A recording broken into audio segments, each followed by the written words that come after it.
Welcome to Watch Symposium. I'm Austin. Alright, so this video is for Jase. He asked a question. He left a comment in one of my videos and wants, as he put it, some GMT advice, and I'm happy to give it. So if you want to read his comment, his question, then check out the description of this video. I'll try to paraphrase though. He is looking to get a modern GMT, and he has two choices. He could go with the black bezeled version, in which he could put 10% down and finance it for 2 years with 0 interest. Or he could go with the BLNR, the Batman, in which case he would have to take out a personal loan, pay it off over 5 years, and that would add 1,500 pounds to the price of the BLNR. Now, he likes the BLNR more. He likes the Batman more, and he and I are in the same boat as far as that goes. I like both those watches, but I think the BLNR is clearly the winner. I like it not just a little more, but a lot more. And I think that's a key question, how much Jase likes the BLNR more. Now, if he's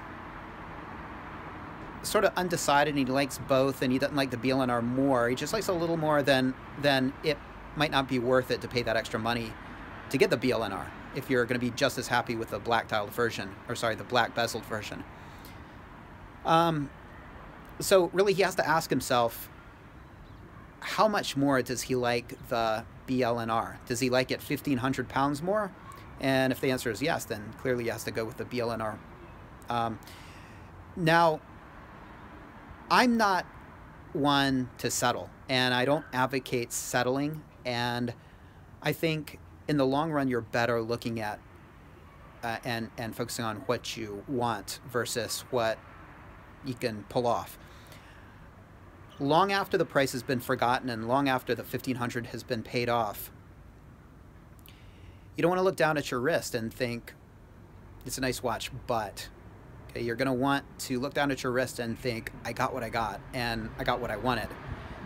And if that's the BLNR, then you got to make the BLNR happen. So I think that's really what I would focus on. I wouldn't focus on the prices so much unless they really are, in your eyes, equal. If they're not, then I think you might want to ask yourself if the 1,500 is going to be worth it to have the BLNR. And personally speaking, for myself, if I was looking to lay out the money for those watches, I'd go with the BLNR, and I'd pay 1,500 more pounds for it. It would be worth it to me. And when you're talking modern GMT Rolexes, 1,500 pounds is hey, it's not change, but it is not altogether an obscene amount when it comes to such an already expensive watch. The BLNRs are on the gray market here in Japan, at least. They're about $3 grand more than at an AD. That's if you could find one at an AD. They sell for about 900,000 yen at an AD, but if you go to a gray market, you can find them, but you'll be paying about 3 grand USD more.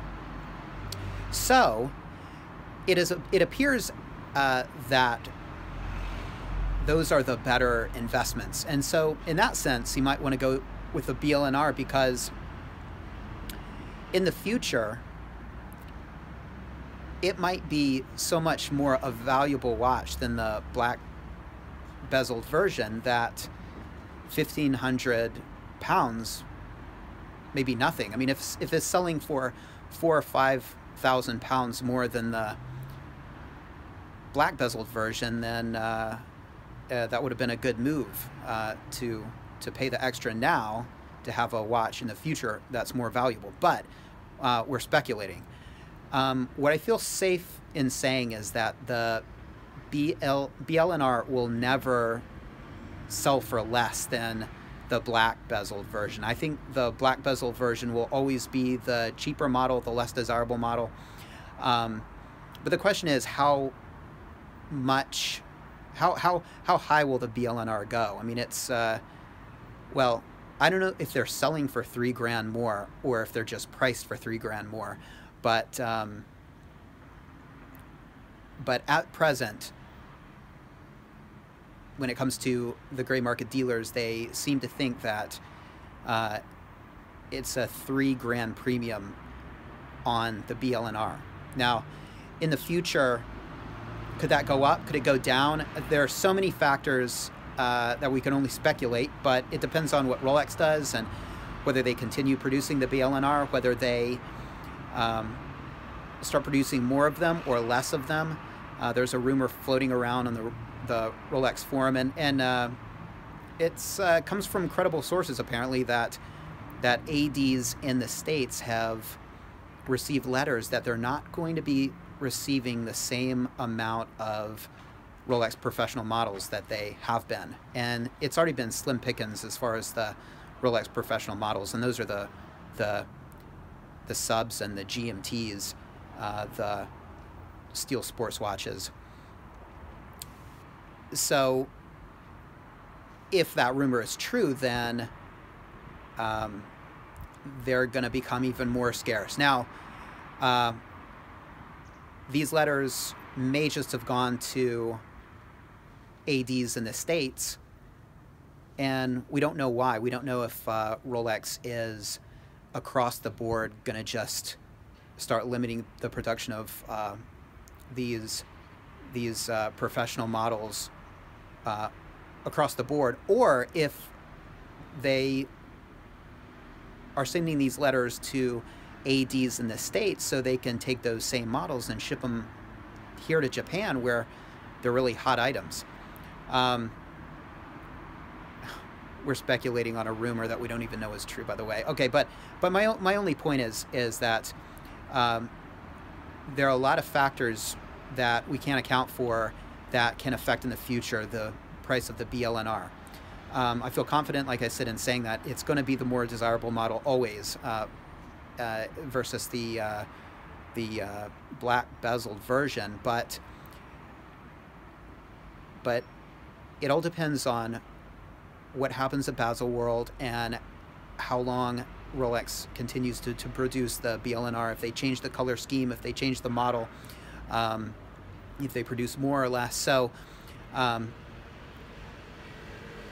we can't really say what's going to happen value-wise, but if I had to put my money on a watch that in the future will be the one to go up, I would say it looks like it's the BLNR. So that might be reason enough to pay that extra 1,500 pounds. So that's probably what I would do. I probably would go with the BLNR. So there you have it. Now, let's discuss the elephant in the room, which is financing a luxury watch. That's not something I would do, and for a couple reasons. I don't think it's really a responsible thing to do, but even more so, you want to enjoy your watch outright. And if you look down at your watch and you feel like it's not yours and that you got another 2 years to pay it off, it's going to affect how much you enjoy your watch. And nothing should affect that at all. Nothing should infringe upon your enjoyment of your watch. And looking at your watch as a source of debt is a surefire way to decrease in some capacity the enjoyment of your watch.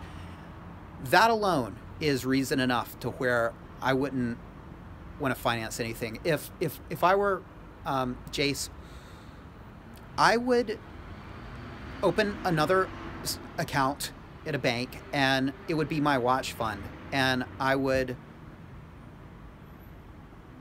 gradually save up for what you want, and it'll give you time to look at other models and really study this model and decide if in fact it is what you want.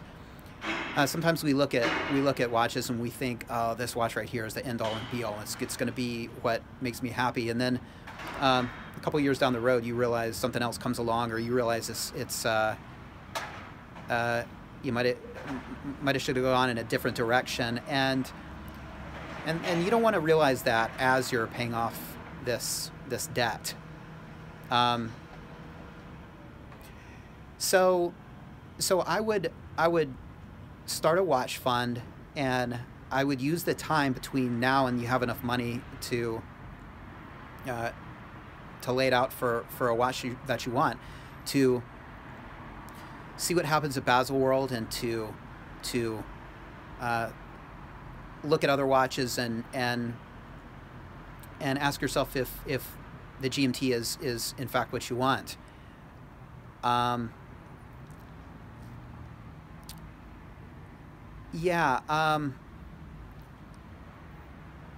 When you buy a watch, it's you want it to be an enjoyable experience, and part of it is the accomplishment, and the knowing you earn the money, and you paid for this watch, and it's yours 100%. And it's not the bank's watch right now. It's your watch, and it's not your watch in 2 years. That would be kind of anticlimactic. 2 years later, you pay it off. You've already had it for 2 years. You're not gonna have that feeling of, this is my watch. I mean, because you would have had it for 2 years. You might have the feeling of, finally it's paid off. But that's I'm sure that's an enjoyable feeling, but that's much different than laying out an amount for a watch that you saved for, and it's yours free and clear. And I think that's part of the enjoyment of getting a good watch. So I would wait for that. And I mentioned in another video how nice it is to delay a pleasure, and buying and acquiring a watch is a pleasure that is very much worth delaying, at least for a little bit. And that's what I think I would do. I think I would save my money, and once you get it together, then make your move. I wouldn't finance something. I wouldn't take out a personal loan. It's just not something I would do. Now, let me give you a little personal information about what I did. Well, the first two watches, the Sub and the Explorer 2, I paid for those outright. I saved the money for them, got it together, and I paid it. And it was great. It was great. It was great getting that Sub. Your first Rolex is just amazing. And I'm so glad that it wasn't on credit, or when I looked at it, I'm so glad it was my watch. It's a completely different feeling, I'm sure. And it's what you want when you get your first Rolex, because that is, you only get your first Rolex one time in life, and you want to make sure it's a great experience. The same thing with the Explorer 2. I got the money together, and I laid it out, and I got my Explorer 2, and that was another fantastic experience. I mean, I remember getting it and wearing it loose on my wrist to Fukuoka to get resized, and having it resized, and walking around with it in my coat pocket, in its pouch, while the I guess it's the glue they use to do the bracelet. I think they glue the pins in, and I had to let it dry before I put it on, and walking around, and it was great. It was my watch, and that's nice, and I think that's what you should aim for. Now, the GMT, when I got the GMT, I didn't have a watch fund. I think I just spent it all on the Explorer 2. But I found this amazing GMT that I had to have. And well, I didn't take out a personal loan, but what I did do is I dipped into my savings to get it. Now, in retrospect, was it a good idea? Yes, because this GMT is amazing. I got a great price on it. It's unpolished, box and papers. You guys know it. Okay, so if I could go back in time, would I do it? Yes.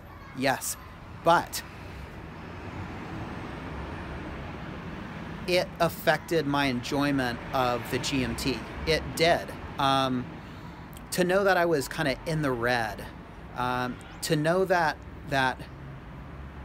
my savings had taken a hit because of this watch really did affect the enjoyment. And I eventually topped up the savings to where it was, but even when I did that, I thought to myself, well, if I hadn't taken out the money for the GMT, my savings would not be here.